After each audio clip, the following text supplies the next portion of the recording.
Chapter 15, Livy. Sarah's restaurant is full of worried people and worried voices.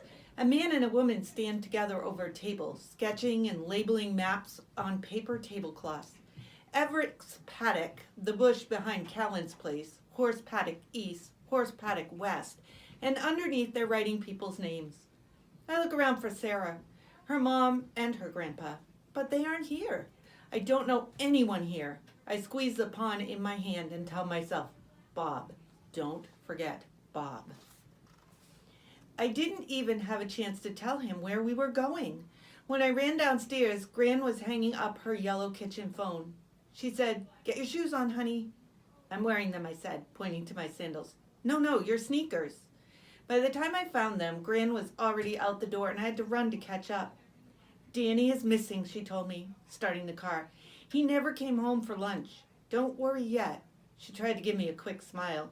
"He does this from time to time, but the town is organizing a search."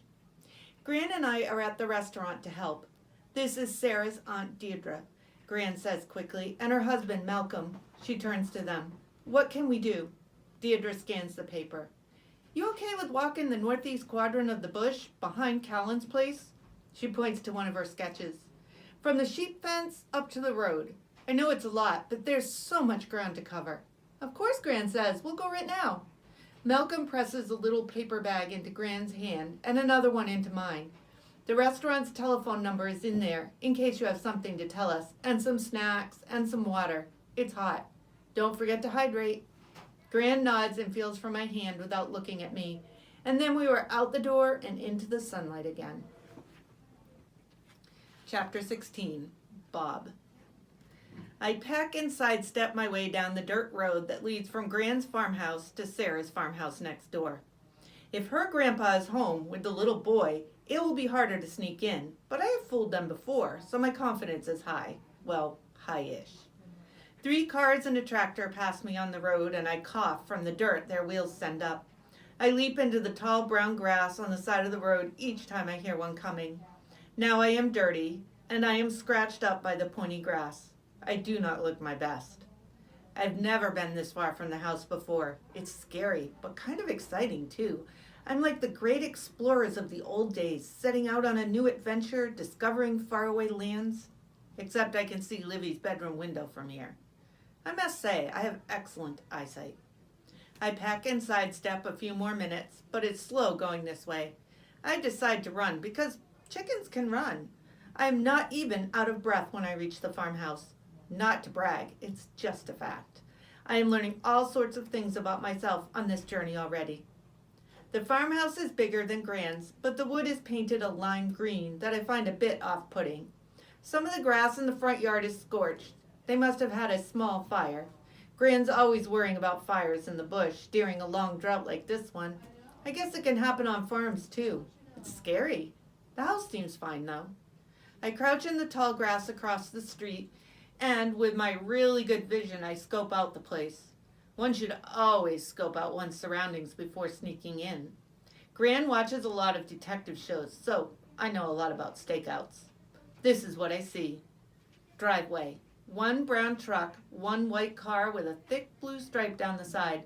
The white car is very dirty. White is not a sensible color in hot, dusty environments. Front lawn. A folding table with a round-shaped bald man in a folding chair behind it. The man wears a blue outfit with a badge on his chest and is handing a map to a lady and 2 boys a few years younger than Livy, both in shorts and round hats that are too big for them. The man in blue is a policeman. Why is a policeman sitting outside Sarah's house? He is not selling lemonade. I shrink farther back into the bush and peek out between the reeds. I don't want to be spotted by the long arm of the law. When I am certain there is no one else around, I sneak up the driveway, being sure to keep on the far side of the parked cars. The policeman doesn't even look up from his notebook. I'm that good. I keep going around the side of the house, past the chickens in their coop. They cluck and they eye me suspiciously. I am unliked by chickens everywhere. They don't seem convinced that I am one of them. In my current sorry state, I don't blame them. The fields of Sarah's house are in even worse condition than Gran's. Most of the ground is bare, with only a few wilted sunflowers here and there. I hurry past a sad-looking cow who is too busy flicking flies away from her ears to pay me any attention. Their kitchen door is where ours is, so I expect it to be unlocked, like ours is. But when I reach up to turn the knob, I discover my luck has ran out. Then I notice the square cut out of the bottom of the door. A thin plastic flap hangs in front with a picture of a dog bone printed on it. I'm going to have to crawl through a door clearly made for a dog. This is not one of my finer moments. I am glad Livy is not here to watch. I suck in my belly and wiggle head first through the hole and onto the hard kitchen floor. At least there's no dog snarling down at me. I use the shiny surface of the oven to adjust my chicken outfit and to dust off the worst of the patches of dirt I brought in with me. The kitchen looks like someone left in a big hurry. Cabinets hang open and a half-eaten meal sits on the table. I can hear the policeman outside talking on the phone, so there's no time to spare. Still, I do not manage to finish a chicken sandwich that only has one bite taken out of it.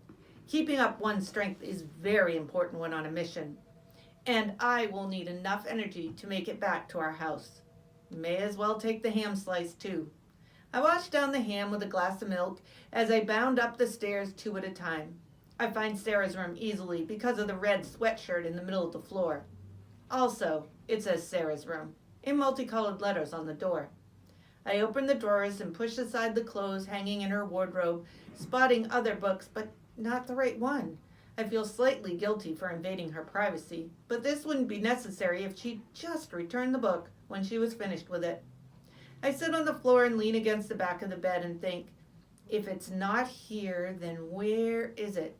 I stare out into the hallway and my eyes wander across the hall to Sarah's little brother's room. I jump up. Danny. He had a book with him that day at the well.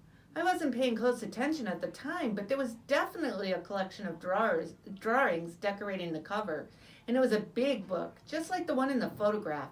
He could have taken it from Sarah's room, or maybe Sarah had meant to return it to Livy and he found it.